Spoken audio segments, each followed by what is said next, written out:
மகளின் மருமகளை அடுத்த வர எபிசோடில் பார்த்தீங்கன்னா துளசியோட அப்பாவுக்கு வந்து ஆக்சிடென்ட் ஆயிடுச்சுன்னு கேள்விப்பட்டு துளசியும் சின்ன தம்பியும் வேகமாக பார்த்தீங்க அப்படின்னா அவங்க வீட்டுக்கு போகிறாங்க. அதுக்குள்ளே பார்த்தீங்க அப்படின்னா இந்த விஷயத்த வந்து அபிராமி நச்சர் கிட்ட சொல்லிட்டு போகணும்னு நினைக்கிறாங்க. ஆனால் கால் பண்ணப்போ பார்த்தீங்கன்னா அவங்க வந்து எடுக்கலை.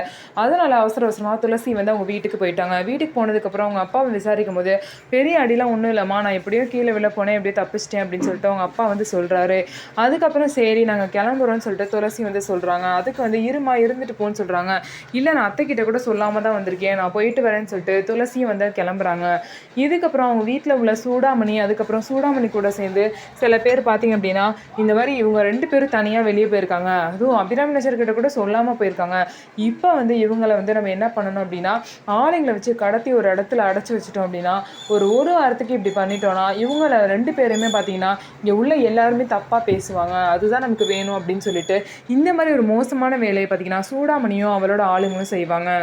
அந்த மாதிரி செய்ய நினச்சி ஆளுங்களை வச்சு துளசியை கடத்தி துளசியை ஒரு மரத்தில் கட்டி வச்சுருவாங்க. சின்ன தம்பி பார்த்திங்க அப்படின்னா துளசியை வந்து எப்படியோ வந்து அந்த ஆளுங்களெல்லாம் அடிச்சு போட்டு காப்பாற்றி கொண்டு வந்துடுவார். ஸோ இதுக்கப்புறம் என்ன நடக்க போகுதுன்னு சொல்லிட்டு வெயிட் பண்ணி பார்க்கலாம். நம்ம வீடியோ உங்களுக்கு பிடிச்சிருந்தா நம்ம வீடியோவை லைக் பண்ணிக்கோங்க, மறக்காமல் நம்மளோட சேனலை சப்ஸ்கிரைப் பண்ணிவிட்டு பாருங்கள்.